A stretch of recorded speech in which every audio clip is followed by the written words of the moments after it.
ACH5543, Bioquímica 2. Esta aula foi preparada com o livro Princípios de Bioquímica de Leininger, sexta edição. Capítulo 22, Biossíntese de aminoácidos, nucleotídeos e moléculas relacionadas. Esta, na verdade, é a parte 2 deste capítulo. Na primeira foi tratada a biossíntese de aminoácidos, com uma passagem rápida pela visão geral. Não será abordado as moléculas derivadas de aminoácidos. Isso aqui é fácil para você aprender sozinho, sem muita dificuldade. E agora sim a gente vai centralizar essa segunda parte na biossíntese e degradação de nucleotídeos. Biossíntese e degradação de nucleotídeos. Existem duas vias biosintéticas de nucleotídeos. A primeira dessas vias é chamada via de novo.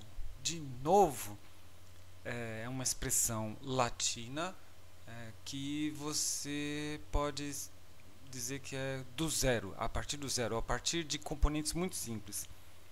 Esses componentes simples são aminoácidos, ribose 5-fosfato, que é produzido na via das pentoses, gás carbônico e amônio. A outra forma de sintetizar, outra via de sintetizar nucleotídeos é a via de salvação. Então, a via de salvação é a via que é utilizada para reciclar os nucleotídeos durante o processo de sua degradação. Então, você se alimenta, né, de DNA também, e parte desses nucleotídeos eles podem ser reciclados para fazer os seus próprios nucleotídeos. Então a gente vai ver primeiro a síntese de novo e a síntese de salvação. Associado à síntese de novo, há a participação dessa molécula que nós já conhecemos da biossíntese de aminoácidos, que é o 5-fosforribosil 1-pirofosfato, PRPP. Então essa molécula aqui que tem um pirofosfato no carbono anomérico e um outro fosfato nesse outro carbono aqui, no carbono 5. Como é produzido isso? Eu pego ribose 5-fosfato, isso é produzido na via das pentoses, eu vou mostrar isso para você. Então isso você deve se lembrar da via das pentoses, né? Então glicose 6-fosfato é convertido em ribose 5-fosfato. Isso aqui eu faço DNA-RNA. Então hoje a aula é sobre essa setinha aqui. Então com ribose 5-fosfato produzida na via das pentoses, que é produzida quando eu tenho, por exemplo, excesso de glicose, eu consigo fosforilar isso e produzo 5-fosforribosil 1-pirofosfato mais adenosina monofosfato. Então esse é um precursor também que vai ser muito útil na síntese de novo. Bom, esses são os nucleotídeos a que queremos chegar. Na verdade são as bases nitrogenadas, né? Adenina, guanina, citosina, timidina, uracila. A primeira pergunta que pode passar para nós é: de onde vêm todos esses átomos presentes, né, nessas moléculas aqui, nessas bases? Então a gente vai começar discutindo isso primeiro pelos átomos envolvidos na síntese das purinas. É surpreendente isso que eu vou mostrar para você agora. Então, essa figura aqui, ela vai mostrar para você a origem dos átomos das purinas. Então, eu vou deixar até com o título da figura aqui. Origem dos átomos do anel. Então, observe, isso daqui é um anel, né, e esse anel, você pode olhar aqui. Eu não tenho essas outras modificações, mas a pergunta é: como que eu faço esses dois anéis? Para fazer esses dois anéis, eu tenho contribuição de uma molécula de glicina, que contribui com esses três átomos, formato, que vem do tetrahidrofolato, dois nitrogênios que vem de glutamina, um outro carbono que vem de formato, um nitrogênio que vem do aspartato. Imagine, eu pego um aspartato inteiro e só pego o nitrogênio, e um CO2. Então é multi-origem, né? Lembra que quando a gente falou de síntese de aminoácidos, tinha uma parte lá para fazer moléculas cíclicas, como fenilalanina, tirosina. Então você usava lá fosfenolpiruvato e eritrósino, que é um dos intermediários da via das pentoses. E aí você com duas moléculas produziu o ciclo. Aqui não é dessa forma. É muito mais difícil isso, bem mais difícil. Bom, para falar dessa síntese, então a gente vai se fixar primeiro na síntese das purinas, para saber como que esses átomos aí dessas origens tão diferentes são incorporados, e aí você vai ter uma ideia melhor. Então vamos lá. A síntese começa aqui.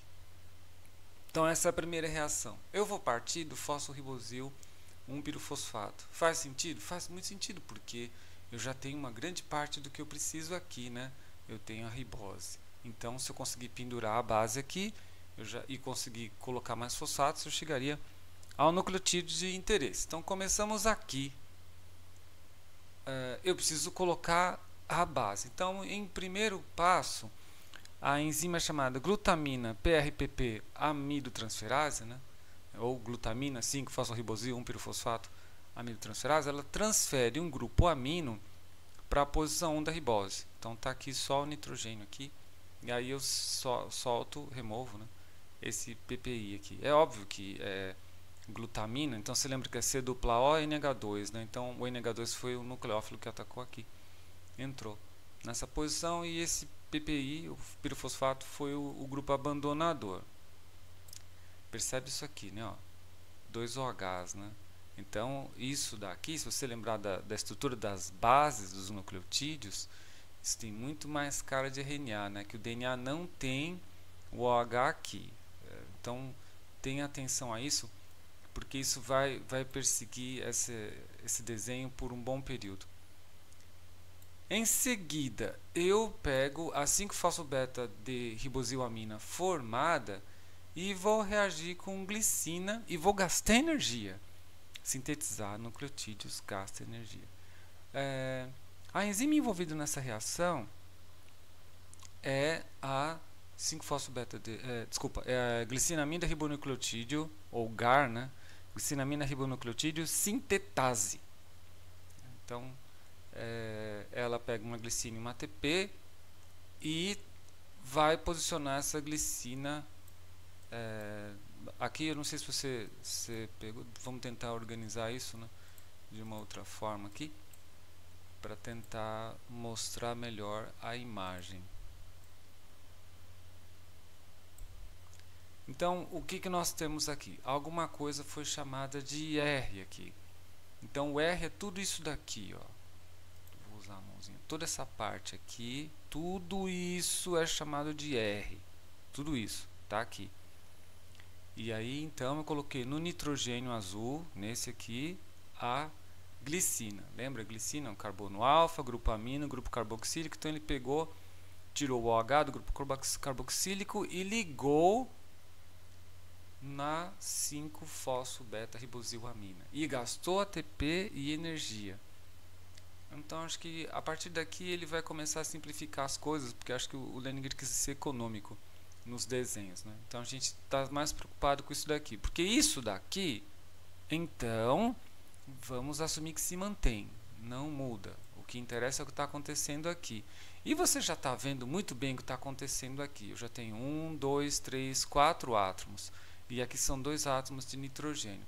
Se você olhar os nucleotídeos, né, eu já tenho mais átomos para poder formar esse ciclo aqui. Claro que aqui não são 2 de nitrogênio, mas vamos ver onde ele vai chegar com isso.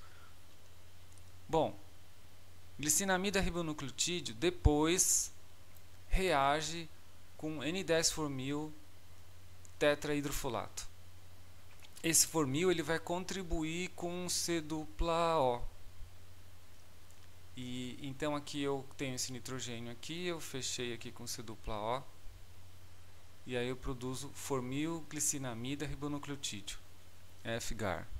A enzima que faz isso é a GAR transformilase, ou glicinamida ribonucleotídeo transamilase, que ela só está colocando esse grupo formil aqui. Perceba que eu já estou fechando um ciclo, e mais um átomo foi colocado aqui. Esse tom de azul é o mesmo, mas é óbvio que esse azul não tem nada a ver com esse azul. Esse aqui, o carbono veio do formil e o nitrogênio veio da glutamina. Então acho que você deve ter percebido isso. Então estamos aqui, formilglicinamida ribonucleotídeo. Aí eu vou reagir com outra glutamina e vou gastar ATP. A enzima que faz isso é FGAR amidotransferase, né? Formilglicinamida ribonucleotídeo amidotransferase. E o que ela faz é transferir um grupo amino para essa carbonila. Então está aqui.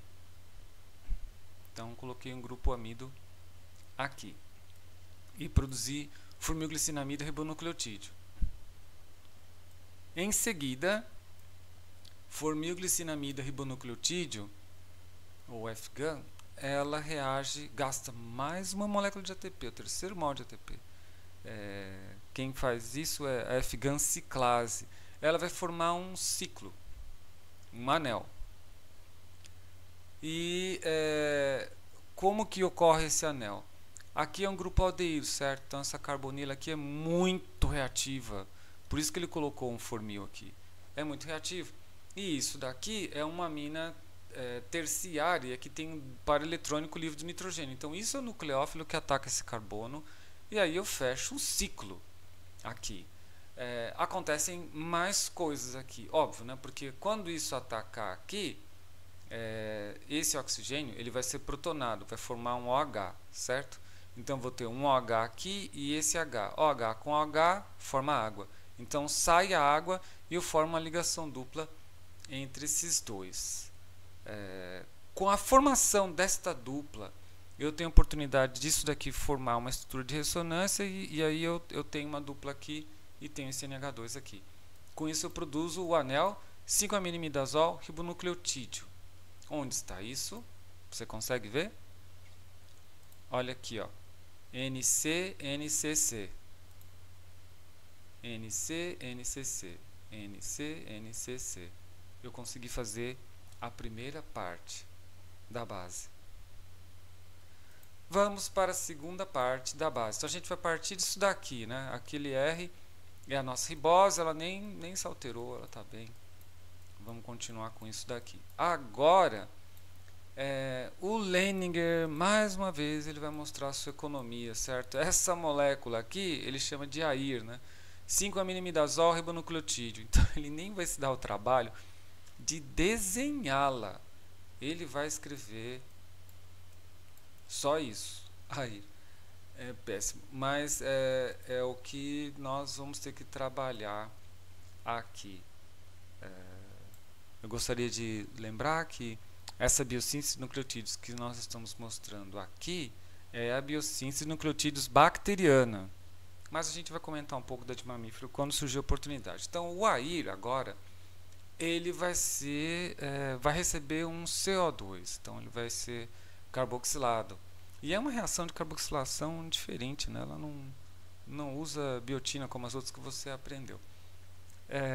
Quem faz isso é a enzima N5 CAIR sintetase, né? N5 carboxaminimidazol ribonucleotídeo, N5 CAIR.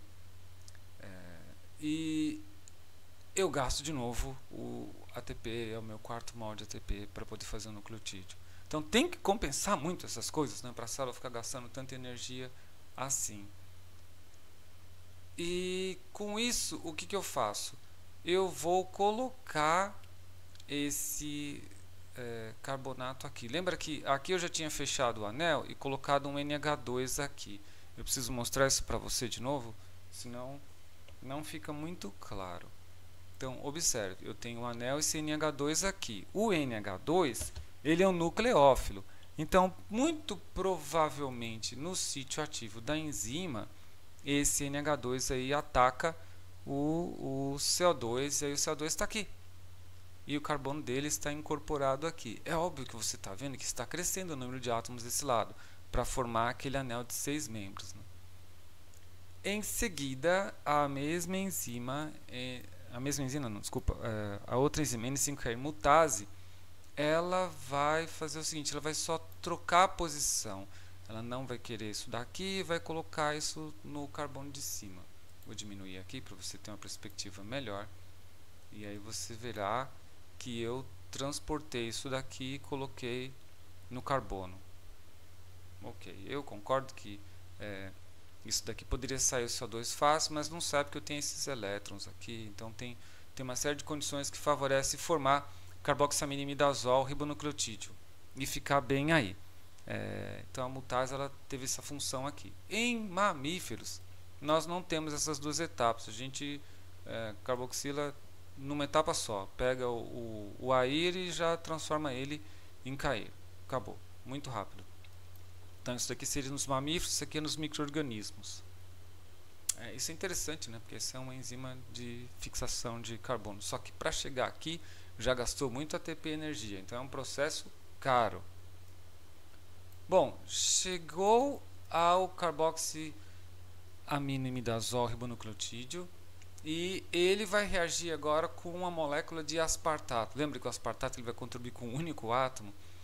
Eu gasto energia para fazer isso também. A enzima envolvida é a N-succinil 5-aminimidazol 4-carboxamida ribonucleotídeo sintetase ou SAICAR. E aí o que acontece? Eu adicionei aqui o que aconteceu, né? Isso aqui é um ácido carboxílico, então esse nitrogênio aqui do grupo amino do aspartato atacou como nucleófilo, depois saiu o OH, né, do C-OH do grupo ácido carboxílico. E eu pendurei o aspartato por essa extremidade aqui. 1, 2, 3, 4, 5 átomos. São 6 que eu preciso para fazer o anel de 6 membros. Né? Mas você já pode ver que as coisas estão fazendo sentido. Eu tenho um nitrogênio aqui, C-O, CC. Nitrogênio aqui, CC. Olha, esse aqui está melhor de você ver. Nitrogênio, CC, C-O, o nitrogênio do aspartato. Então estamos chegando lá. Em seguida, o que acontece? Se eu examinar o aspartato, que é o que eu vou fazer agora, então tiro ele daqui, ou melhor, né, vou tirar essa outra parte, né? Eu produzo fumarato. Então fumarato é um subproduto disso, vai ter o destino dele lá. Pode ser usado, por exemplo, na mitocôndria ou para outra biossíntese de interesse. Quem faz isso é a enzima SAICAR-liase. Então ela vai retirar essa ligação aqui e fica só o nitrogênio na forma de NH2. Então formei uma amida aqui. Bom, agora eu preciso de um carbono aqui para poder fechar isso, né? Só você olhar a estrutura, né? Esse carbono aqui, eu já tenho todo mundo menos esse carbono aqui. Como é feito isso? Aí sim, mais uma vez, haverá contribuição do tetrahidrofolato.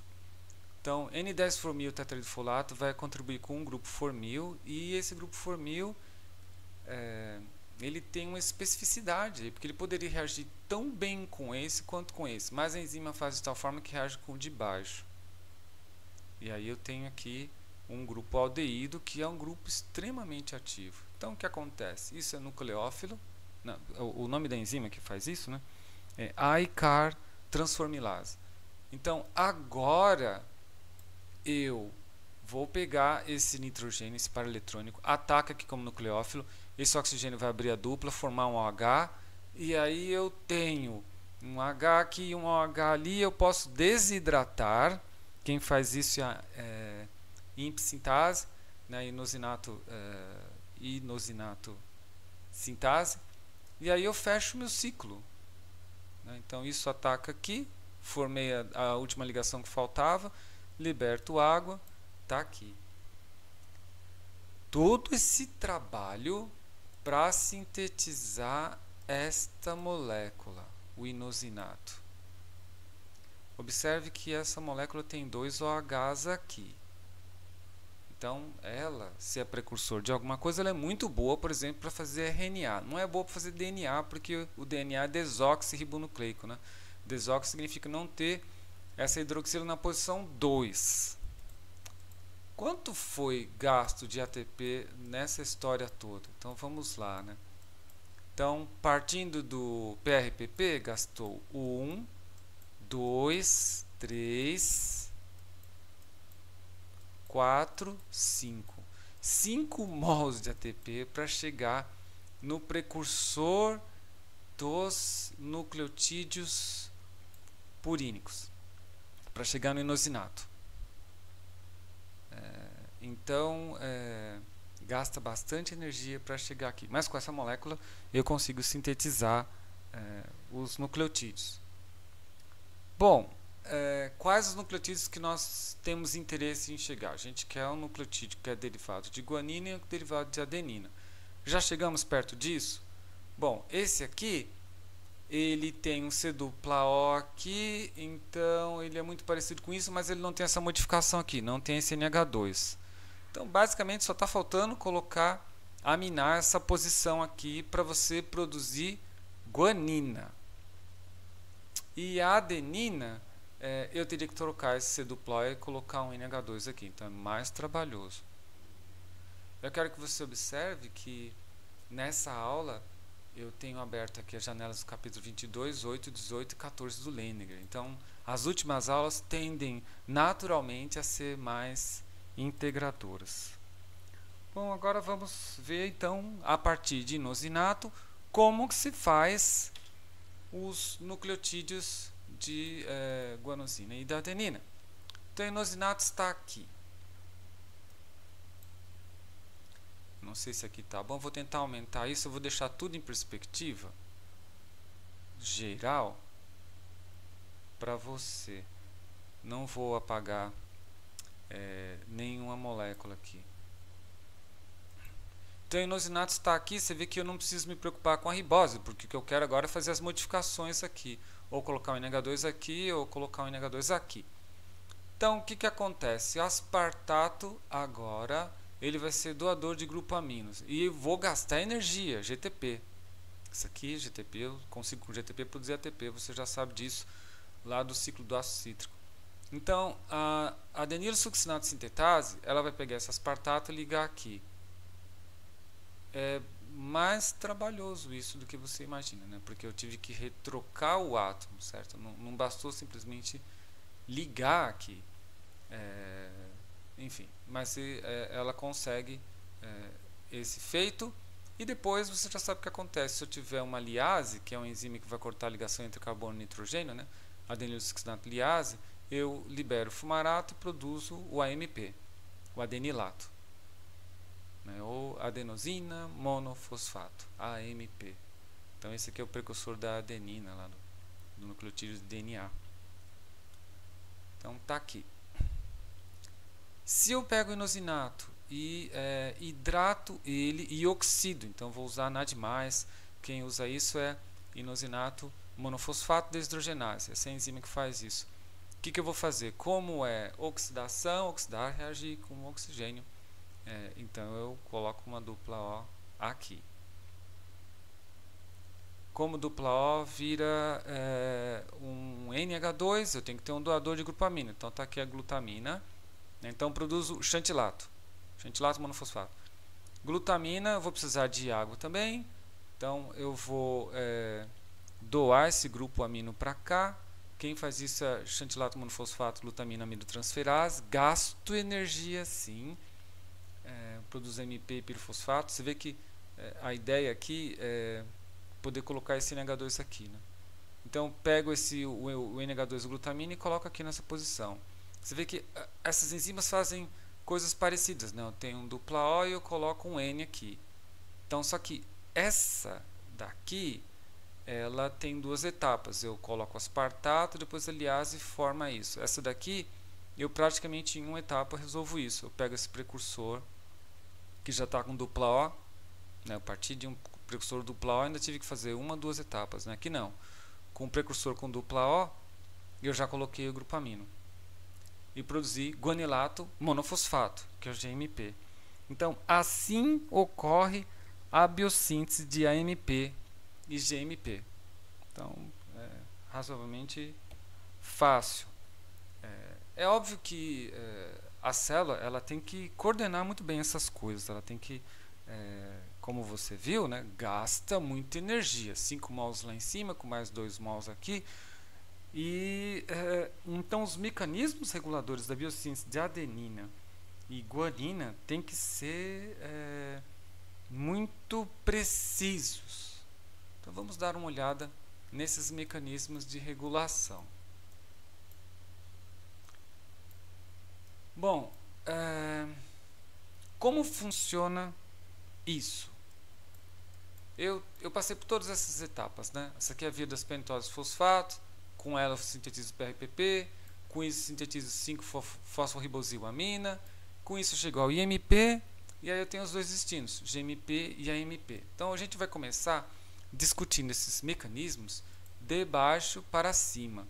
E aí você verá que, na verdade, o que ocorre são 3 níveis distintos de regulação.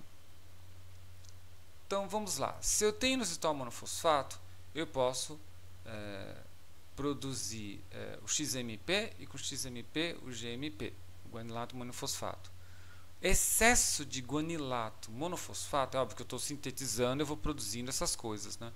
Ele é modulador negativo da IMP desidrogenase. Então eu vou aqui e neutralizo essa enzima. Isso é muito bom, né? Porque eu modulo, quando eu tenho excesso daqui, eu modulo e eu sei que essas coisas vão gastar energia. Então quando eu tiver a quantidade suficiente para trabalhar, eu inibo.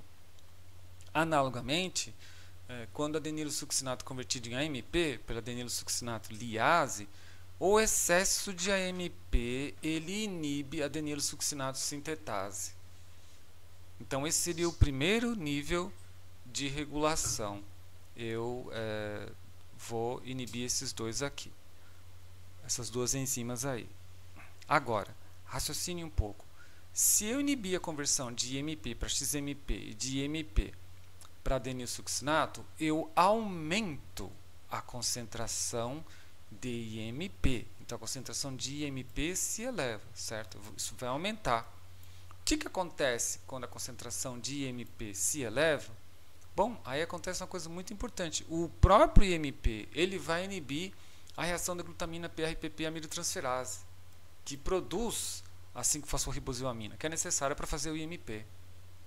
Então isso é muito interessante, né? O excesso do produto inibe essa enzima, mas na verdade a ideia era acumular isso daqui para inibir a enzima que vem lá na frente. O próprio GMP ele tem essa função também. Ele vai e inibe também a enzima. Então é uma modulação cumulativa que você está vendo aqui. E o AMP, além de inibir a enzima que está aqui em cima para acumular, ele também faz a mesma coisa. Então, se você olhar acompanhar o tracejado. Então, é muito interessante isso. O acúmulo desses nucleotídeos aqui vai inibir a enzima anterior, que permite a conversão deles, inibir essa enzima aqui, a glutamina PRPP amidotransferase, e o acúmulo de MP vai ser mais um terceiro fator que inibe. Então, esse aqui seria o segundo nível de inibição. Qual é o terceiro? Com AMP, adenosina monofosfato, eu posso fosforilar ela, certo? Então, se eu fosforilar com uma sinase, eu produzo ADP, e esse ADP ele inibe a ribosfosfato pirofosfocinase, que sintetiza o PRPP. Então, esse seria o terceiro nível. Então, quando você produz níveis suficientes de AMP, você atua nos 3 níveis. Você atua no primeiro nível, você atua no segundo nível, e conversão de ADP, de AMP para ADP permite ativar o terceiro nível de regulação. E o GMP ele só participa de 2 níveis. E o acúmulo de MP só vai participar do segundo nível de regulação. Então é evidente que essas coisas têm que ser finamente reguladas, porque há um gasto de energia muito grande. E esses são os efeitos aí praticamente em cascata. Com isso, nós aprendemos como que é a síntese de novo e a regulação da síntese de novo das purinas, adenina e guanina e seus respectivos nucleotídeos monofosfato, AMP, GMP. Aqui estão as estruturas das pirimidinas, né? A citosina, a timina e a uracila. Então agora nós precisamos trabalhar um pouco na síntese de novo desses nucleotídeos pirimídicos, né? Inicialmente nós vamos tratar da citosina e da uracila e para o final a gente vai discutir como que é a biossíntese da timina. Então vamos lá.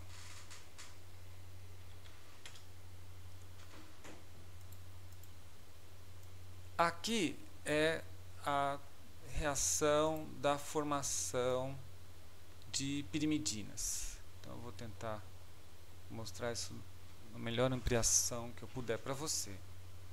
Tem algumas surpresas aqui.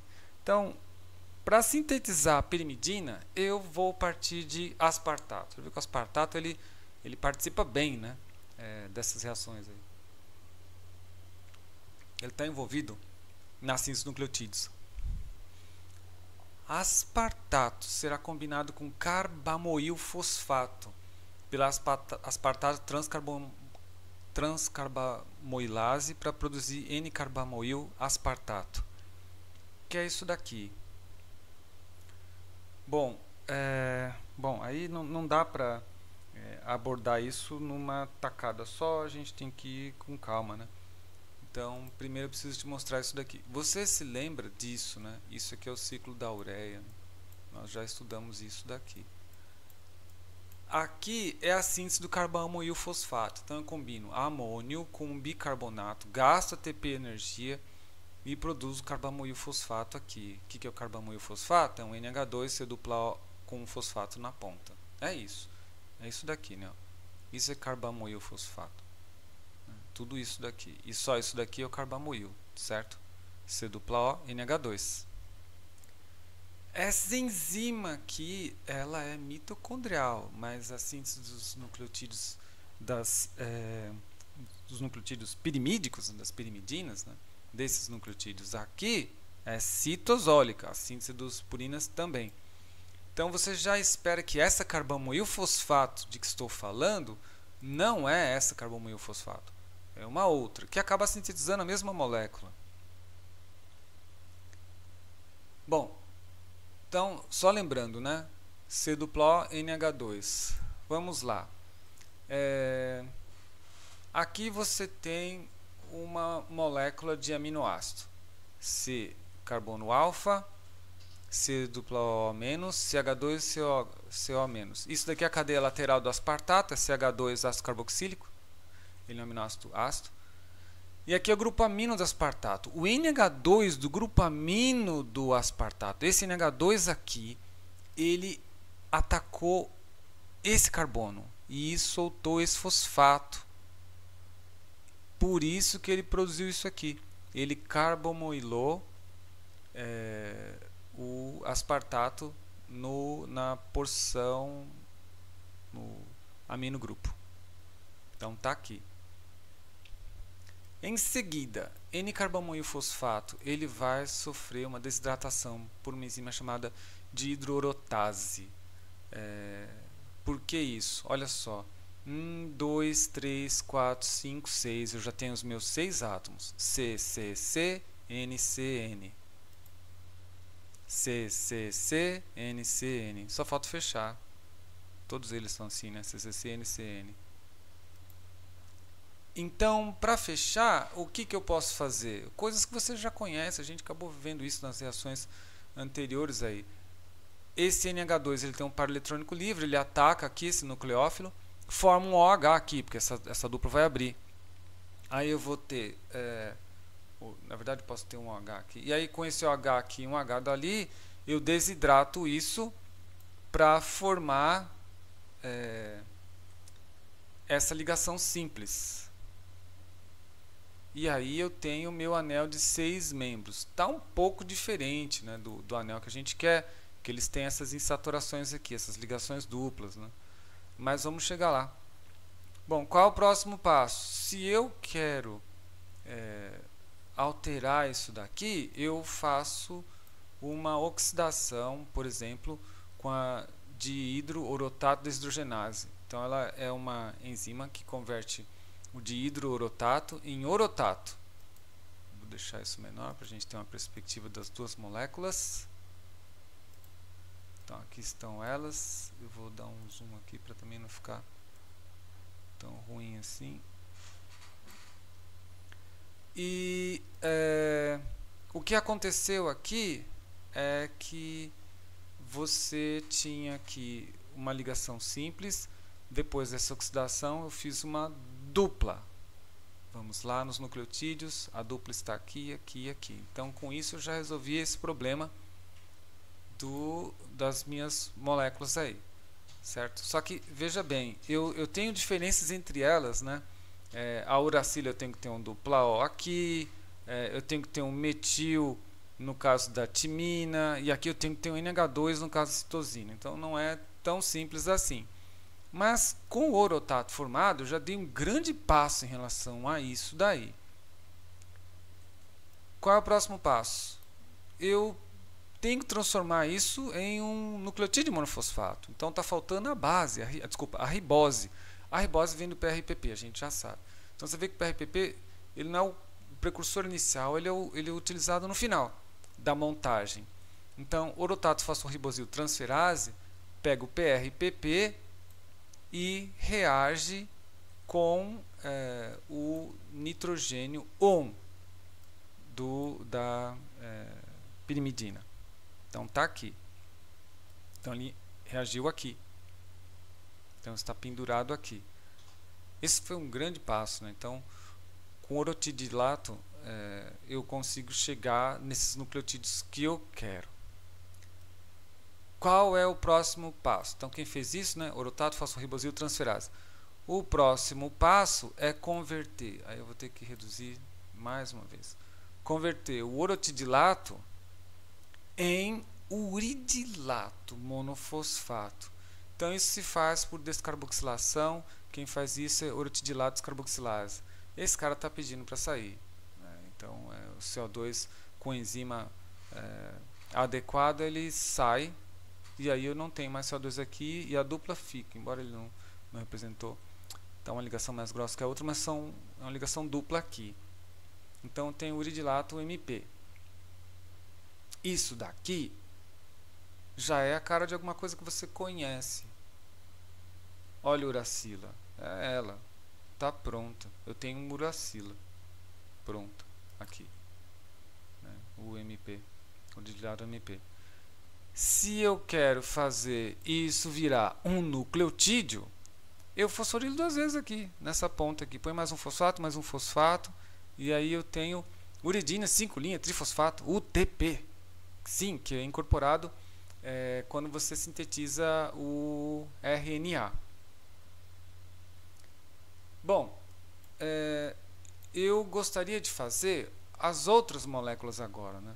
Uma vez que eu consigo fazer o uracilo, eu gostaria de fazer a timina, eu gostaria de fazer a citosina. Como eu disse que a timina a gente vai lidar por último, vamos ver como faz a citosina.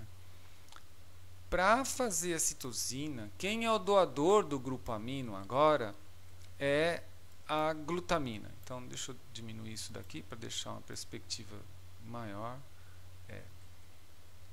Você vai ter que acreditar em mim. Eu vou deixar expandido para você poder ter visualização boa no YouTube aí, mas vamos lá. Então lembre-se dessa molécula aqui, certo? Então você tem essa molécula aqui com trifosfato, e agora o que eu quero é trocar isso daqui, C-dupla-O, e colocar um NH2 aqui. Você já conhece essa história toda, né? Com C-dupla-O e um aminoácido, glutamina, eu gasto energia e faço isso. Quem faz isso é a citidilato sintetase. Então essas coisas você já sabe. E a glutamina ela faz isso em uma etapa, né? Ao contrário do aspartato. E aí você colocou o NH2 aqui e eu tenho citidina 5' trifosfato CTP. Então nós aprendemos a fazer o UTP e o CTP. E você viu que isso depende de você sintetizar carbamoil fosfato no citosol. Essa enzima aqui, aliás, tem duas enzimas importantes aqui. Então vamos lá, né? Eu vou discutir essas enzimas com você agora. Uma delas a gente já falou, mas vamos lá. Essa enzima aqui, né? A primeira enzima, que é a glutamina PRPP amilotransferase, ela é enzima de comprometimento da síntese do AMP e do GMP, certo? Da síntese, na verdade, do IMP, do inositol monofosfato. Então, essa enzima é fortemente regulada. A gente já viu um pouco da regulação dessas coisas lá. Tá? A gente viu que essa daqui é regulada, por exemplo, por ADP. Quando você forma a AMP lá embaixo, o AMP é convertido em ADP, que inibe aqui. Ok. Agora, a outra enzima que também tem um destaque importante, a aspartato transcarbamoilase. Essa daí tem que ser, essa enzima, que é a enzima de comprometimento, todas elas, né, são a primeira enzima, a enzima de comprometimento da síntese das pirimidinas, né, dos nucleotídeos pirimidínicos, também é fortemente regulada. Então, vamos dar uma olhada nisso agora.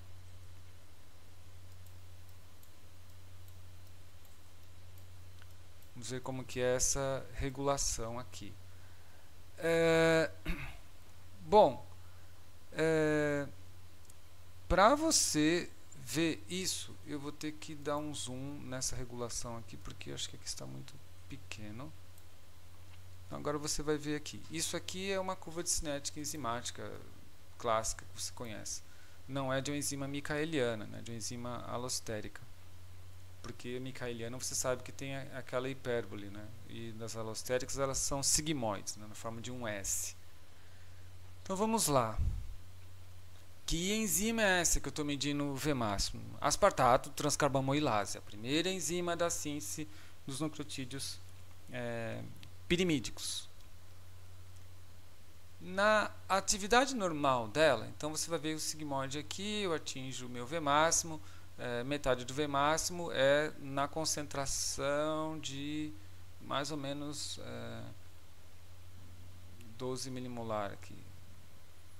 Com 12 milimolar você consegue já, na verdade ele teria que subir um pouco mais aqui, né? Um pouco menos, né? Porque o normal aqui vai dar perto de 11, né? Eu já tenho metade do V máximo aqui. Ok. O que acontece quando eu tenho acúmulo de CTP? Lembra que CTP, citosina, vai ser o último que eu vou fazer lá embaixo, depois que eu aminar, né? Vamos ver se você se lembra disso. Então eu tenho que mostrar essas coisas para ter certeza que você está aí. Então eu produzi esse cara aqui, certo? CTP. Então a história toda foi essa daqui. Eu parti da enzima que eu quero regular e fui produzindo várias coisas. Produzi o UTP e produzi o CTP. Quando esse acumula, ele interfere na atividade da enzima. Então vamos ver aqui como está isso. Então ele mexe na sigmoidal. E agora, se você for determinar quanto que é metade de V máximo, ele foi para 23 milimolar. Ou seja, eu tenho que ter muito mais substrato, muito mais carbomoil fosfato, muito mais aspartato, para a enzima começar a fazer a sua reação normalmente. Então isso é importante. Quando eu tenho um acúmulo do produto, eu reduzo a atividade da enzima. Mas isso pode ser sobrepujado de uma forma muito interessante. Vamos imaginar que a célula ela está com uma demanda muito grande de CTP. E nessa situação, numa situação em que a célula bacteriana ela adquiriu bastante nutriente, ela conseguiu construir vários nucleotídeos ATP. Então ela tem bastante energia. Então quando você tem muita energia, você tem que avisar para as enzimas, olha, está tudo bem, pode avançar, porque tem energia para a gente se comprometer com isso. E como você vê aqui, o ATP ele reduz a inibição do CTP. Você vê que a atividade subiu, ela é um pouquinho menor, né? Aí sim vai dar os 12 milimolar em vez de 11, mas ele reduz essa atividade. Então, o ATP ele é importante na regulação dessa enzima. Voltando lá na reação, você vê que essa reação, assim como a de produção dos nucleotídeos puricos, também gasta energia. Eu gastei 2 mols de ATP para chegar aqui. Então eu tenho que ter muito ATP, porque eu estou gastando ATP para chegar aqui e ainda tenho que ter ATP suficiente para reduzir a repressão por citidina trifosfato. Então, nem concentração adequada de ATP, o ATP impede a regulação da CTP da enzima aspartato transcarbamoilase. Então, isso é uma coisa importante aqui. No caso dos nucleotídeos púricos, né, a gente viu que é possível chegar até o nucleotídeo monofosfato. Nos nucleotídeos pirimídicos, nós já chegamos no nucleotídeo trifosfato. Então a pergunta é: como que eu faço um nucleotídeo púrico ser transformado em um nucleotídeo trifosfato? Bom, aí a resposta para essa sua pergunta está aqui. Eu tenho uma enzima chamada adenilato-cinase. Então, o que ela vai fazer? Ela vai pegar a adenosina monofosfato, que é produzida lá no final, né? Reagir com ATP, eu transfiro isso para cá, produzo o ADP. Esse ADP vai lá na mitocôndria lá e obtém o terceiro fosfato dele. Então, eu já consegui converter isso daqui para ser usado no núcleo da célula. Existem outras enzimas, então, por exemplo, a nucleosídeo monofosfato cinase, ela também é interessante porque ela não é específica, né? No caso, ela não é específica para o açúcar, né? No caso, não é específico para a ribose. Então, eu posso ter qualquer um, A, G, C, T, U, reajo com ATP e produzo o nucleotídeo de fosfato. Isso é interessante aqui. E você tem enzimas ainda mais sofisticadas, como a nucleosídeo de fosfato cinase, que ela não é específica para nada. Tanto faz se é purina ou pirimidina, se tem ribose ou desoxirribose, não interessa. Então ela pega esse nucleotídeo com outro nucleotídeo e converte um no outro, desde que eu tenha um doador de grupo fosfato para um aceptor de grupo fosfato, e esse aceptor ele vai estar trifosfatado, né? Então o NDP vira NTP. Então você tem 3 enzimas que fazem essas coisas com maior ou menor especificidade, né?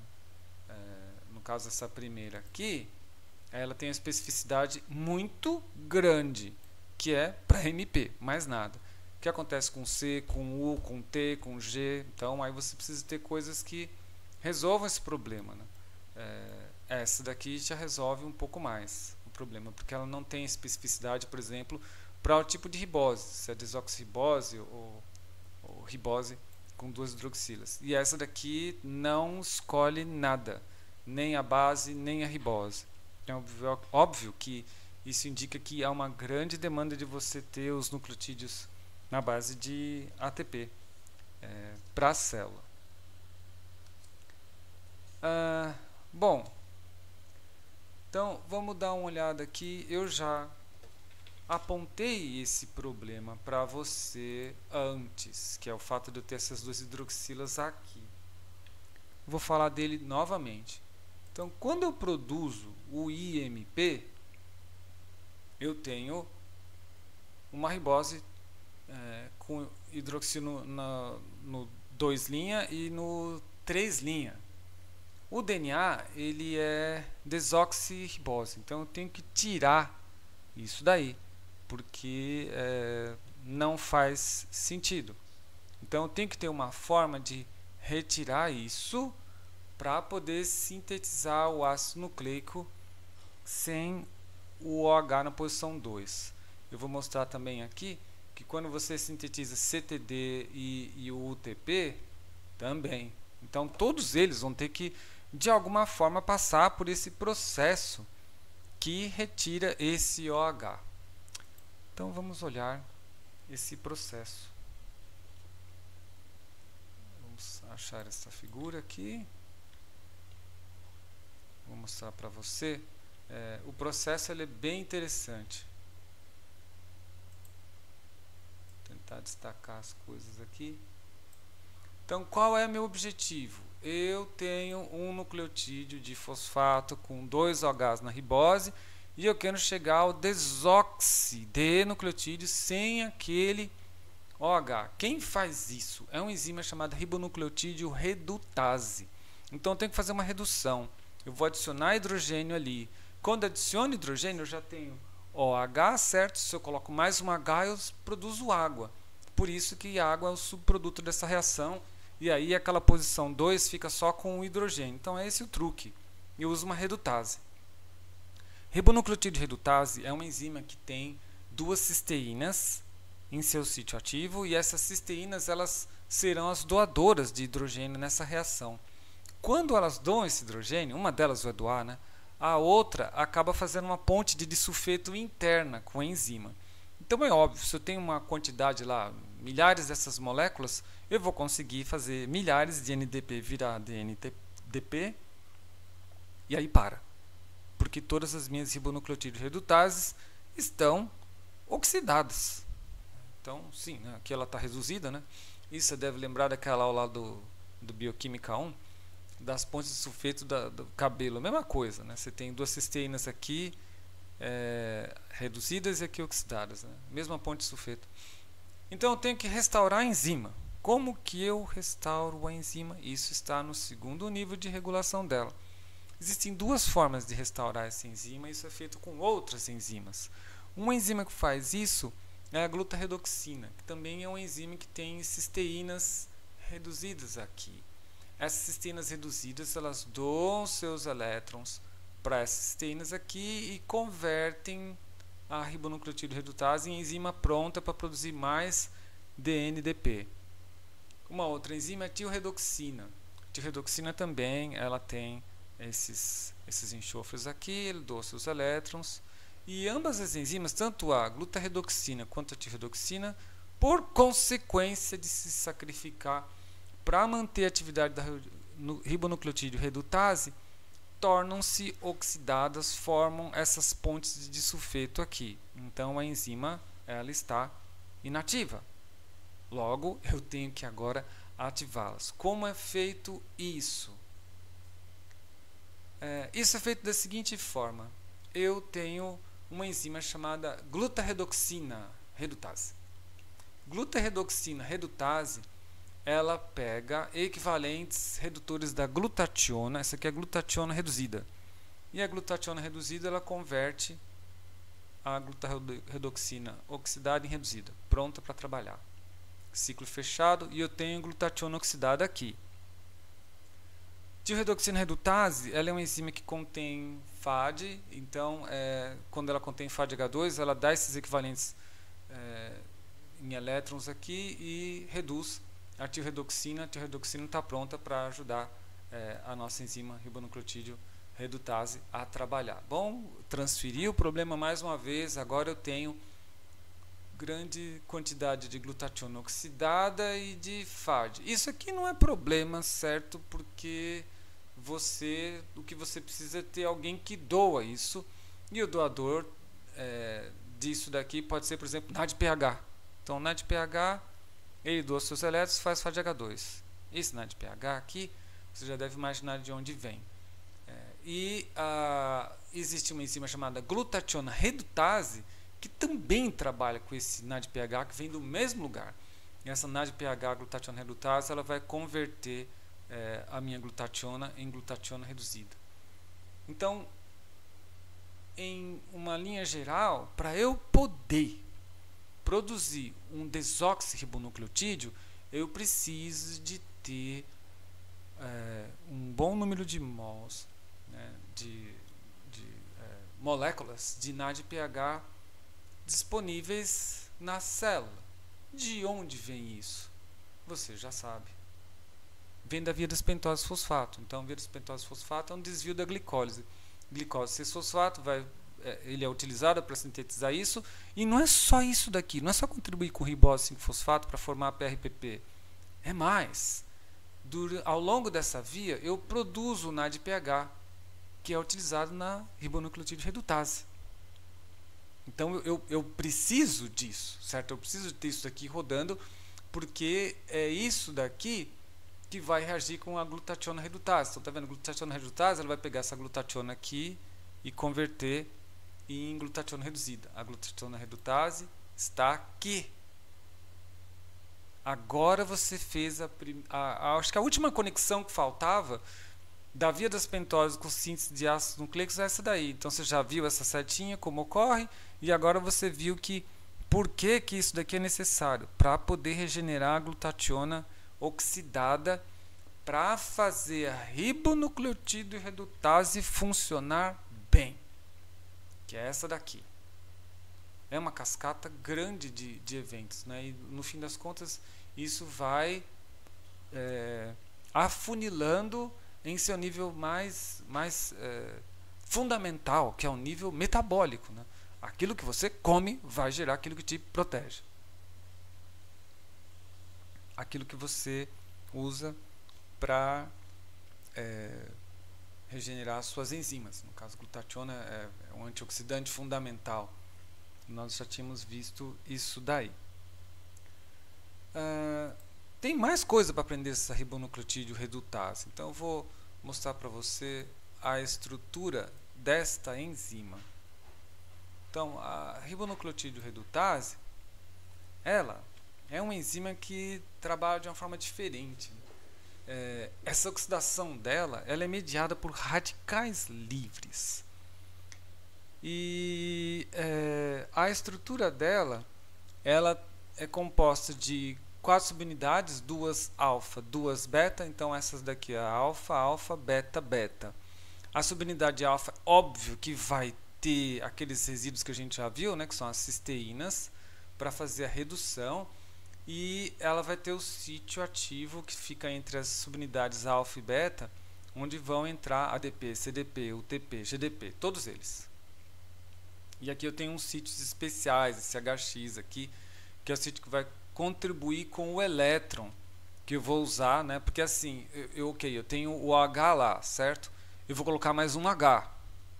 E eu vou transportar mais um elétron. Tem alguém que carrega esse elétron. Ela tem um centro aqui de ferro com oxigênio, então ferro 3, ferro 3, que está ligado a essa tirosina aqui, essa tirosina radical, né? E é exatamente essa tirosina radical, né? Se eu não me engano, acho que o número é 122, alguma coisa assim, ela é determinante da atividade da enzima. E aí, para você fazer isso, não é simples, porque isso daqui está muito longe do sítio ativo, embora aqui o desenho mostre de forma diferente. Esse é o modelo da enzima. Então, eu tenho 2 subunidades alfa e 2 beta. Quando você olha o lugar, essa mesmo, tirosina 122, o lugar onde ocorre a formação desse radical e o lugar onde está o sítio ativo, que é a cisteína, a distância é muito grande. Então, como que esse radical, como esse elétron trafega até aqui? Bom, eu tenho uma série de outras tirosinas de onde o elétron ele é canalizado por tunelamento. Então, da 122 para 48, para 356, para 731, para 730 e para cisteína 439. Então, ela é uma enzima que lida com elétrons. Lidar com elétrons não é fácil. Se um elétron desse vaza, pode encontrar um átomo de oxigênio e formar o íon superóxido. A gente já viu que o íon superóxido ele é perigoso e pode levar a oxidação biológica, né? Oxidação de lipídios, ácidos nucleicos, proteínas. Isso não é bom. Mas eu acho que isso tudo aí não responde a coisa principal da história, que é qual é o mecanismo aceito atualmente para o funcionamento dessa enzima. Então vamos lidar um pouco com essa história que começa aqui. Então aqui está o mecanismo que eu vou tentar mostrar para você. Com uma imagem muito grande eu não tive como animar isso, mas você já deve estar acostumado com os mecanismos, né, naqueles que eu consegui animar, para você aprender. Então vamos lá. Essa é a subunidade alfa, essa é a subunidade beta. Entre as duas subunidades vai encaixar aqui o meu NDP. e ele está com 2 hidroxilas. Eu não quero hidroxila na posição 2', porque eu quero fazer o DNDP. Então, o que acontece? Eu tenho aqui um resíduo que porta um elétron desemparelhado, um radical livre. Então, esse radical livre ele ataca esse carbono. Aqui. Veja esse hidrogênio aqui. Quando ele ataca esse carbono, eu formo isso daqui. E o hidrogênio veio para cá. Por quê? Quando eu tirar esse elétron desemparelhado, isso aqui pode protonar para cá. Então, protonou e ficou radical aqui. Isso daqui é um oxigênio extremamente eletronegativo, ele tem um par eletrônico e ele consegue atrair esse átomo de hidrogênio daqui. Então, H2O, eu vou formar aquela água que a gente viu, né? Então ele consegue se parear com esse daqui e aí eu protono a hidroxila. Ele pegou esse H daqui. O H ele não tem eletronegatividade suficiente para segurar o elétron daquela ligação, dessa ligação aqui, né? Ele não consegue, então ele deixa o elétron dele com enxofre. Por isso, o enxofre é representado com a carga negativa. Meu radical ainda está aqui. E aqui eu tenho H2O mais, né, aqui. Bom, o próximo passo é a eliminação de água. Né? Então o que acontece? Eu vou retirar um elétron daqui e formar água. A boa e velha água. Esse aqui é o H que veio da cisteína. Quando eu faço isso, eu vou deixar uma carga positiva aqui. Porque o oxigênio ele retirou o elétron para poder sair com água. Lembra que ele estava com carga positiva na estrutura anterior, certo? Quando ele retira esse elétron para ele, a carga positiva ele passa para esse carbono que fica aqui. Por isso que está indicado assim. O que vai acontecer agora? Aqui eu tenho um enxofre com um hidrogênio. E aqui eu tenho enxofre negativo. Só que esse enxofre agora ele é extremamente reativo, reage fácil com essa carga positiva. E eu vou transferir tudo, o hidrogênio e os elétrons, para cá. Quando isso ocorre, esse cara vai ficar com a carga e esse outro enxofre ataca para fazer a ponte de disulfeto. Logo, o resultado disso é esse aqui. Forma a ponte de sulfeto, o hidrogênio está aqui, porque ele arrancou tudo, né? Elétron, tudo veio para cá, e o meu radical ainda está aqui. Em seguida, esse elétron vem para cá, e para eu poder restaurar a enzima, né? Então, eu vou reverter o radical tirosila. Então, reverti o radical, né? O elétron veio para cá, ficou assim, isso já está pronto, isso aqui pode sair do substrato. Agora, o meu problema é esse daqui, mas a gente já viu que a glutaredoxina, por exemplo, a tioredoxina, pode resolver essa parte aqui.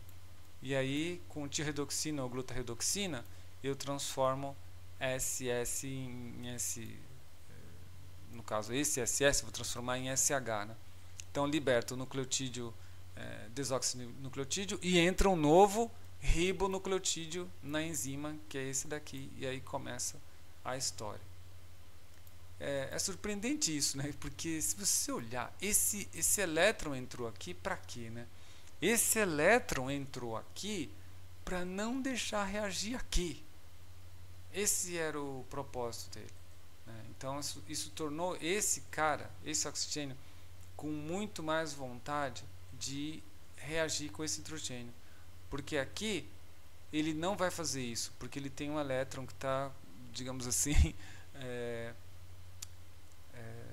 reduzindo o poder da eletronegatividade desse OH e manteve ele, entre aspas, né, protegido durante toda a reação. Então, assim é o mecanismo da reação da ribonucleotídeo redutase, né? A enzima que usa radicais livres para formar desoxirribonucleotídeos e que tem dentro de si um canal, né, em que eu canalizo esses radicais livres para poder fazer essa reação. O mecanismo é bem complexo, bastante bonito, um dos mecanismos mais interessantes. Esta enzima aí, como mostra na figura superior, ela também é um alvo de regulação muito sério. Então, vou mostrar para você aqui, isso aqui. Então, ela tem inúmeros sítios reguladores e inúmeros efetores alostéricos. Então, os efetores alostéricos são ADP, DATP, DGTP, DTTP, e os sítios reguladores estão aqui. Sítio de especificidade do substrato e um outro sítio regulador. Então, essa enzima aí, ela tem que estar sobre um ótimo escrutínio de sua atividade e especificidade, para não dar problema, certo? Então, vamos ver como funciona a regulação desta enzima. Isso está bem representado aqui nesta imagem. Então, vamos lá. Vou dar um zoom aqui. Então, a gente vai ver a regulação da ribonucleotídeo redutase. Bom, o que nós vamos dizer aqui, né? Aqui seria os sítios reguladores. Eu tenho dois sítios aqui. Então, imagine que esse amarelo aqui é a enzima, né? E aqui, cada posição dessa é um daqueles sítios de regulação, né? É a forma que ele encontrou para simplificar o raciocínio. Então, vamos lá. CDP está aqui. CDP produz DCDP, DCDP produz DCTP. Ok, está funcionando muito bem. E o DP também está aqui, produz DUDP, que produz DTTP. GDP também está aqui, DGDP, DGDP, DGTP, porque é fosforilado, e por aí vai. Ok, então isso daqui não tem nenhum problema com você aí. O que acontece? Se eu tenho na enzima ADP, eu vou produzir DADP. DADP é modulador desse sítio aqui. Veja que interessante. Quando ele faz isso, o excesso de DADP, ele vai inibir todos os outros, a produção de todos os outros desoxirribonucleotídeos. Então, de novo, o DADP ele é limitante, porque lembra, o DADP vem do ATP. Eu estou consumindo energia. Se eu ficar gastando muito a minha energia, o meu ATP, para fazer desoxinucleotídeo, eu tiro a energia da célula. Então, isso não pode avançar indeterminadamente. Eu tenho que, no momento, parar isso daqui, que é o que ocorre aqui. Por outro lado, se eu tenho a célula que está bem alimentada, com bastante energia, essa energia ela é utilizada para ativar a enzima. Então, no excesso de energia, eu ativo a conversão de todos os NDP em NTP, né? Nucleotídeo DNTP. Desoxinucleotídeo trifosfatado. No caso, a enzima só faz essa parte aqui, né? Dos NDP em DNDP. Então, quando tem energia, sinal verde. Se eu estou gastando muito ATP, eu desligo isso daqui. Então, com isso, nós temos uma ideia clara de como que é a regulação da atividade. E a regulação da especificidade? Agora, a regulação da especificidade. Ela é assim. O que determina, né, essa especificidade? ADP eu converto em DATP. Ok, e não tem praticamente nada que impeça aqui. GDP eu converto em DGTP. Se eu formo o D-guanosina trifosfato, eu estimulo a formação do DATP. Então eu estou meio que a produção de uma purina me ajuda ou me dá o passe para produzir a outra. DGTP também ela vai fazer outra coisa. Se eu estou sintetizando a purina, eu vou no excesso inibir a enzima. Eu vou inibir a ribonucleotídeo redutase quando eu tiver excesso disso daqui. Então não converto mais. E também inibo a conversão de UDP em UDP. Então o GDP acaba tendo um papel dual, né? Ele estimula o A, mas ele em excesso reprime a si mesmo e reprime o UDP. Na verdade, ele reprime os dois, né? O UDP e o CDP. O G, na verdade, é o ponto de controle importante aqui. Quando eu tenho UDP e produzo DTTP, esse DTTP ele é modulador positivo da conversão de GDP em DGDP.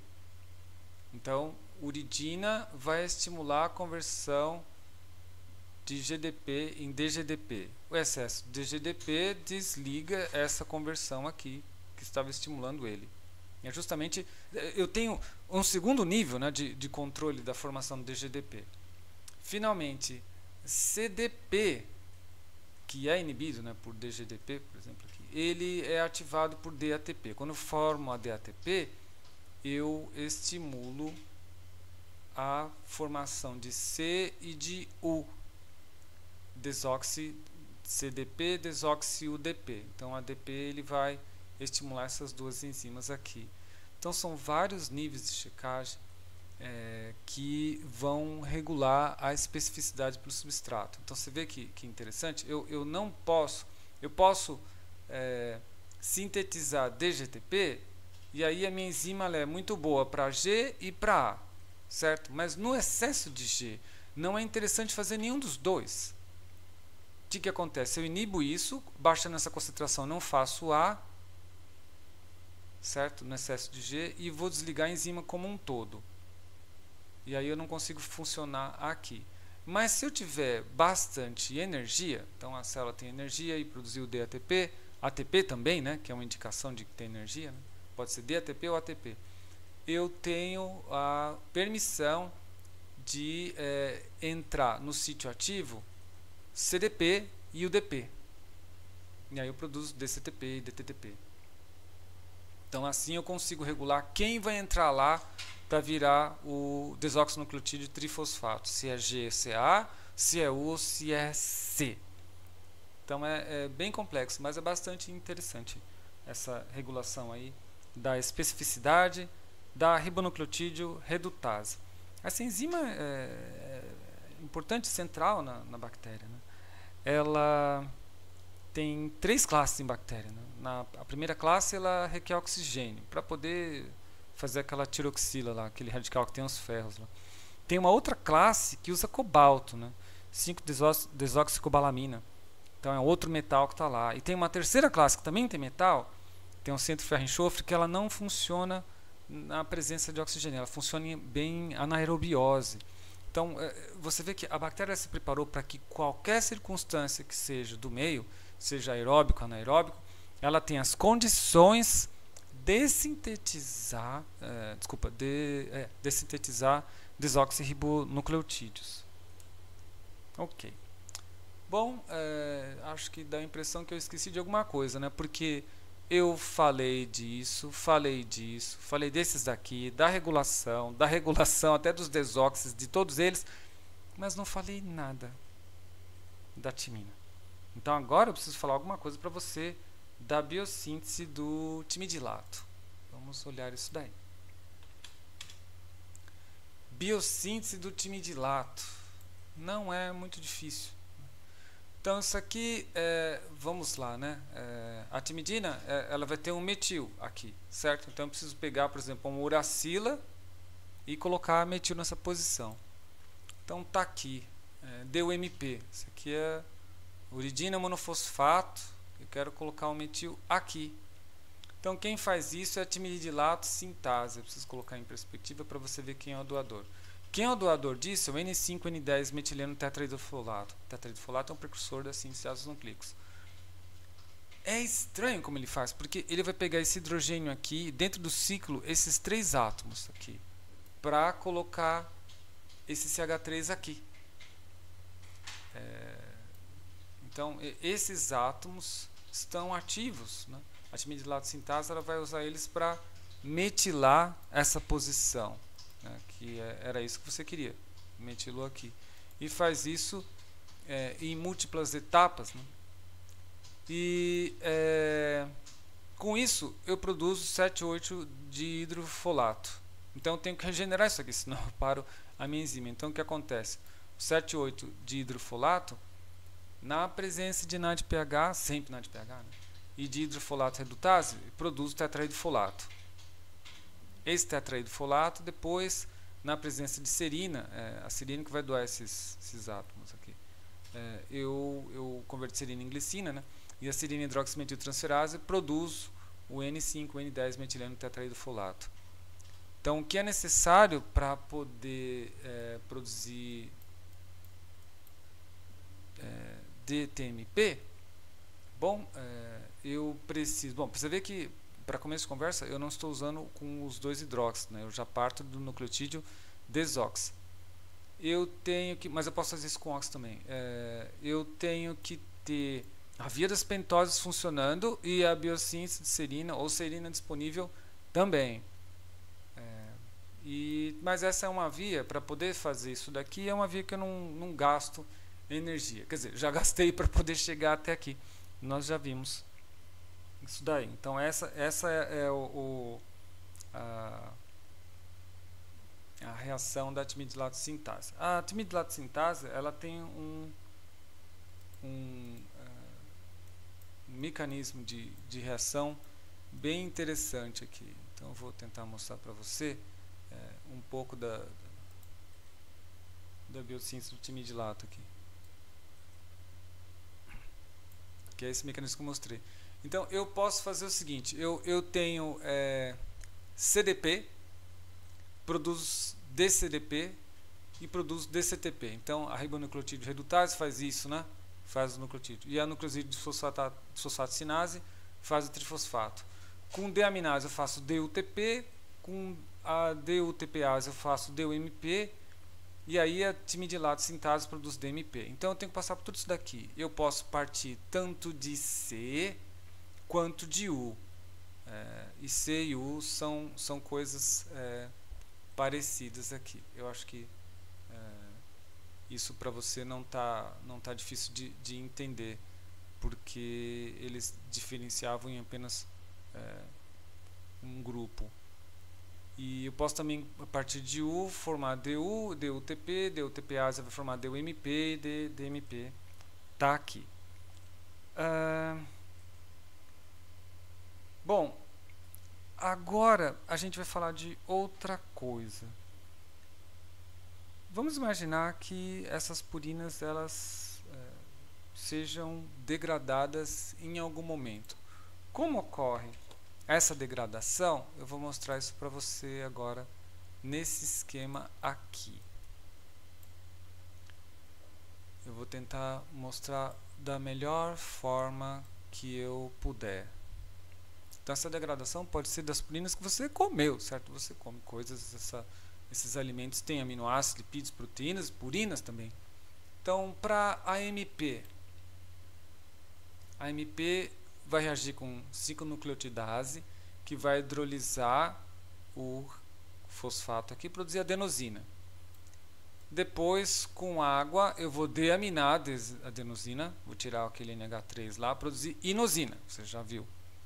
Depois, com mais água, eu hidroliso a ligação para poder liberar a ribose e tenho hipoxantina na forma cetônica. Então eu alterei muito o nucleotídeo para chegar nesta forma aqui. Acho que eu preciso fazer alguma coisa aqui para poder voltar à forma que nós estávamos antes. Então a adenina está aqui, certo? Eu tive que tirar esse NH2 aqui. Então vamos só retornar aqui. Então primeiro eu hidrolisei isso daqui para produzir adenosina, tirei o fosfato, certo? Depois eu tirei o grupo amino, que é esse grupo aqui. E depois eu tirei a ribose e produzi hipoxantina. Aí com hipoxantina eu tenho uma enzima chamada xantina oxidase, que ela vai pegar água e oxigênio, vai produzir água oxigenada e produzir xantina. Eu vou hidroxilar essa ponta aqui, é isso que vai acontecer. Está aqui. Vou mostrar em perspectiva melhor para você. Então é exatamente isso que aconteceu. Veja o OH que está aqui, não está aqui. E aí eu produzo essa xantina aqui. Existe uma outra forma de produzir xantina, que é na degradação do GMP. Então, mesma coisa, nucleotidase vai tirar o fosfato, produz guanosina. Guanosina é esse aqui. Na verdade, com a ribose, etc. Né? Acho que tem uma guanosina mais bonita aqui para baixo. Deixa eu ver se eu encontro. Está aqui. Então aqui está a desoxiguanosina. Então a primeira coisa que ele fez foi retirar isso aqui, esse grupo fosfato. E depois eu vou retirar a ribose com a nucleosidase. Então eu vou retirar isso aqui, ela vai abrir essa ligação aqui. Aí eu tenho guanina. Aqui ele esqueceu até de traduzir. Então eu tenho isso daqui, eu tenho o nucleotídeo, só isso aqui, a base, perdão. Com a base eu posso retirar o grupo amino por hidrólise, a guanina desaminase faz isso e me produz xantina. Xantina, forma cetônica, é convertida em ácido úrico por ação da xantina oxidase. Então eu tenho duas reações de oxidase nessa via, nessa outra só tem uma. Então a mesma coisa, pega água e O2, produz água oxigenada, isso aqui nós vamos ter que se livrar disso, né, com enzima adequado, e produz esse ácido úrico. Ácido úrico é uma forma de degradar isso de forma mais segura. O seu corpo, ele tem que saber se dispor dessas coisas de forma que as moléculas produzidas são as que têm a menor toxicidade possível. O que ele faz depois com esse ácido úrico? Vamos dar uma olhada aqui. Então o ácido úrico está aqui. Quem descarta ácido úrico? Nós, né? Aves, répteis e insetos. São os primatas, né? Nós também estamos na mesma ordem. Em seguida, eu posso ter uma enzima chamada urato-oxidase, que também trabalha com oxigênio e água, né?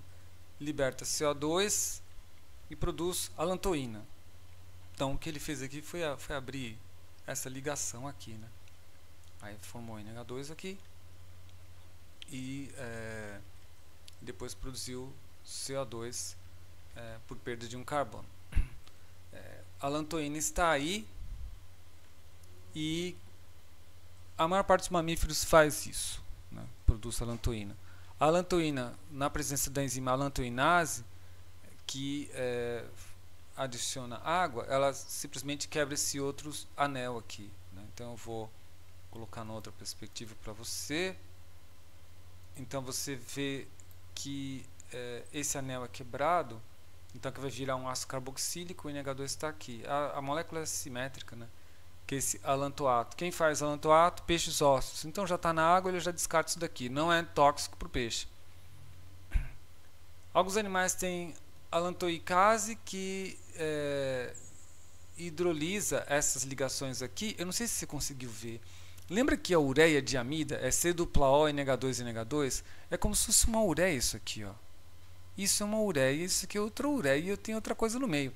Se eu hidrolisar essa ligação, eu vou fazer o quê? Eu vou produzir ureia, duas ureias. E produz esse outro cara aqui, o glioxilato. Isso é meio tóxico, porque ele pode atacar as proteínas, então também tem que ser bem descartado. E essa ureia, ela tem o destino dela. Anfíbios, peixes, cartilaginosos, tubarão, produzem isso daí. E os animais invertebrados marinhos, eles têm urease, que degrada a ureia, né, em CO2 e amônio. Então essa é a forma como as purinas são degradadas, né? As purinas são as moléculas derivadas do A e do G. Então vamos voltar lá para a nossa tabelinha lá.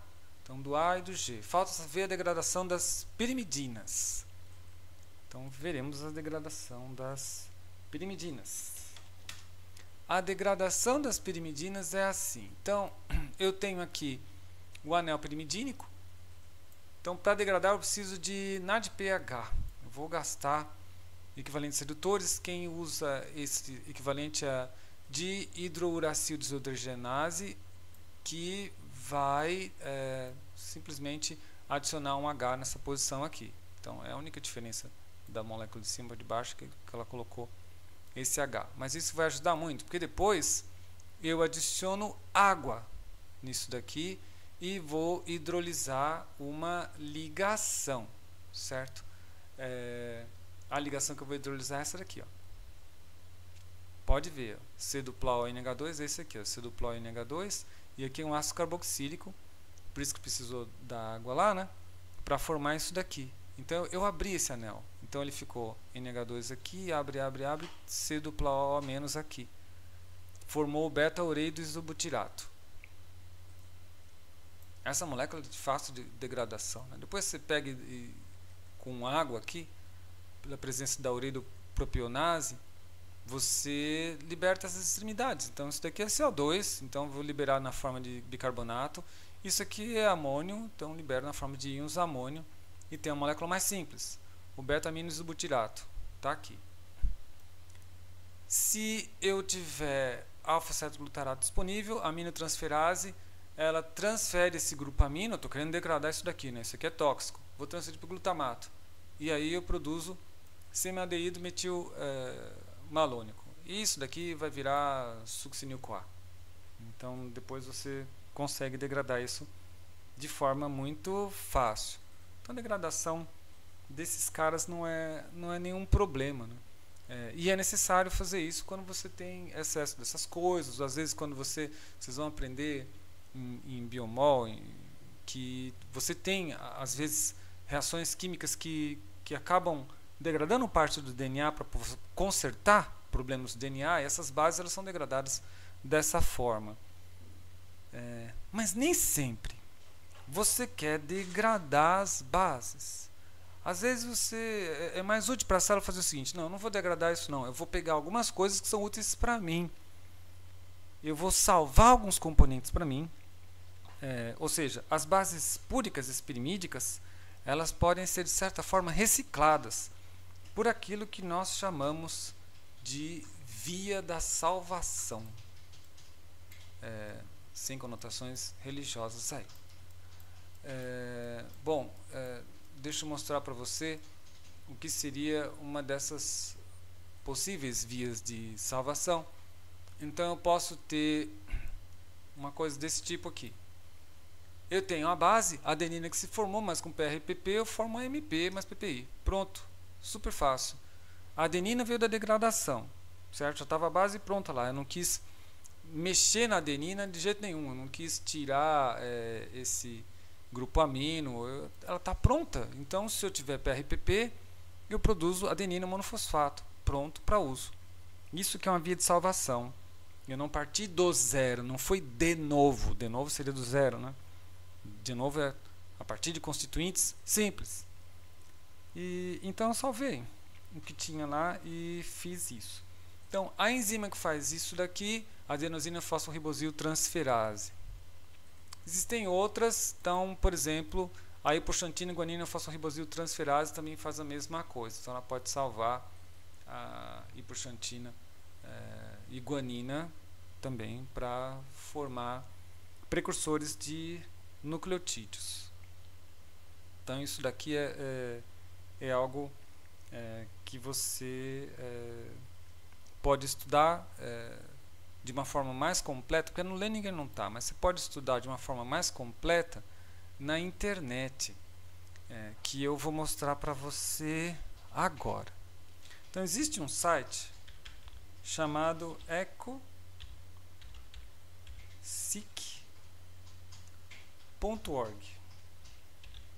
uma base de dados, na verdade, né? Acho que não tinha o www. E ecosic.org está aqui. E é uma base de dados de várias coisas de bactéria. Então você pode estudar genes específicos, proteínas, metabólitos ou vias. Eco é de Escherichia coli, né?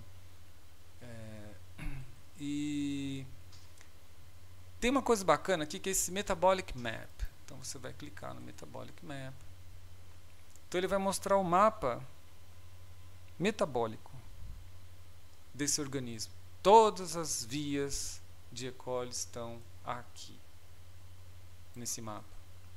Você pode dar um zoom aqui. Vamos aumentar isso para ficar mais fácil a leitura, que está muito pequeno, você não vai conseguir ler. Então eu vou tentar aumentar. Aumentei o máximo que eu pude para que você consiga ler. Eu espero que você esteja tendo sucesso na leitura aqui.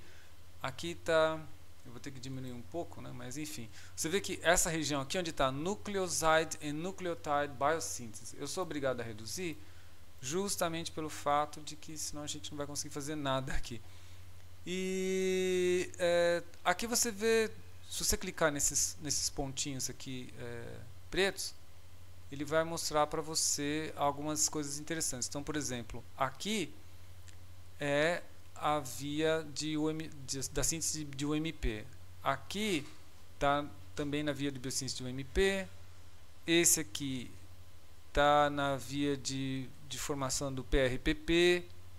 Aqui está na via de formação da biossíntese de 5-aminimidazol.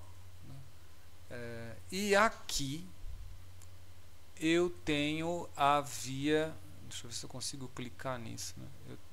Aqui eu tenho, difícil fazer essas coisas, aqui,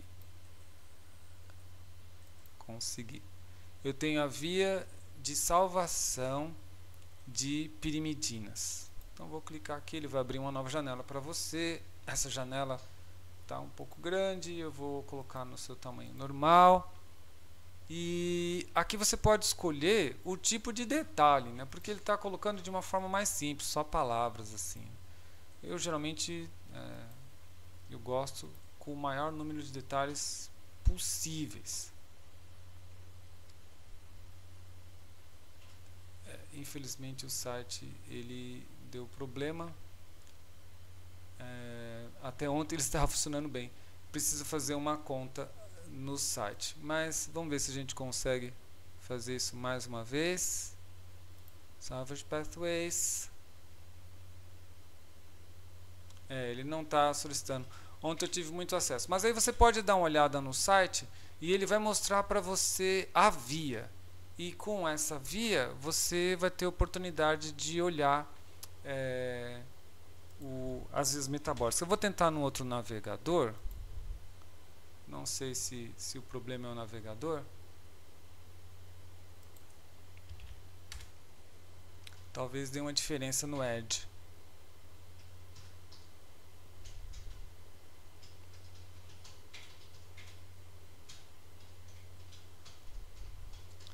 O problema é que ele vai reconhecer o número IP, né? Mas vamos ver. Às vezes o Edge ele tem uma forma de ler a página que é diferente da forma que o Google Chrome lê, e isso pode ser um ponto positivo para nós. Então vamos à via que nós tínhamos interesse,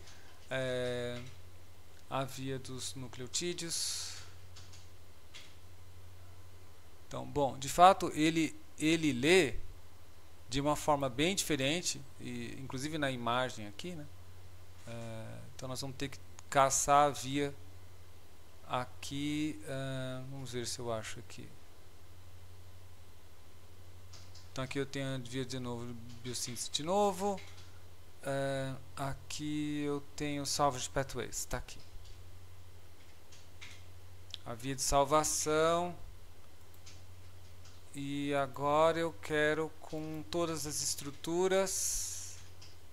E felizmente funcionou, porque o que ele deve ter feito é guardado ou colocado algum cookie no meu Google Chrome para justamente eu poder ficar inscrito neles. Mas aí você pode se inscrever e utilizar, que eu não tenho tempo de fazer isso agora. Aí o que você tem aqui? Você tem as moléculas e você consegue estudar essas vias de salvação. Então, por exemplo, de deoxitidina, você pode ter a perda desse amônio. Aqui, esse aqui, deoxitidina, é o CTP, certo? O DCTP. E aí ele perdeu o grupo amônio, virou um dupla O, né? Então ele está mais com cara de uracila agora, por isso que ele é deoxiuridina, que é o U. E aí depois eu posso ter uma enzima, como por exemplo essa uracilfosforilase aqui, que ela vai usar um grupo fosfato para fosforilar a ribose e liberta o uracila, e aí eu tenho a ribose fosforilada. Isso aqui eu já posso reciclar, né? Que é o que ele vai fazer. Ele pega uma timina e recicla e monta uma timina. Foi por reciclagem, foi por salvação aqui. E com timina você faz desoxitimidina monofosfato. Com a desoxiuridina quinase, eu posso pegar essa desoxiuridina, fosforilar ela e produzir DUMP. Então eu tenho agora, eu posso fazer DUTP, que é desoxiuridina trifosfato. Então eu consigo ter acesso a essas vias usando esse tipo de programa. Então acho que depois vale a pena você brincar um pouco nisso daqui, pegar outras vias. Existem várias vias aqui, né? Você tem as vias de salvação e você tem as vias de novo também. Eu não estou conseguindo encontrar elas, mas elas estão por aqui. Essa daqui, ó, a via de novo da síntese de adenosina, está aqui também.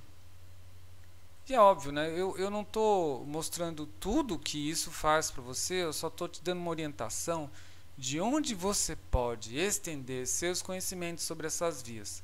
Então tem coisas aqui, eles têm tudo que você precisa, eles têm o nome da enzima, eles têm o catálogo delas no Brenda, e aí você tem toda a reação.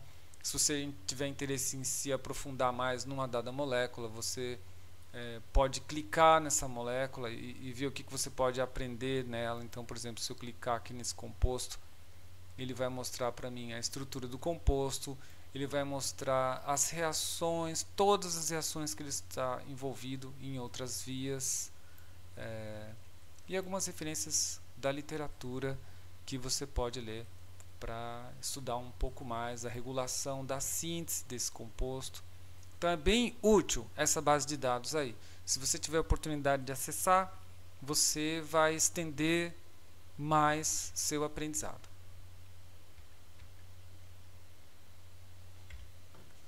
Concluo assim a segunda parte da aula de biossíntese de aminoácidos, nucleotídeos e moléculas relacionadas.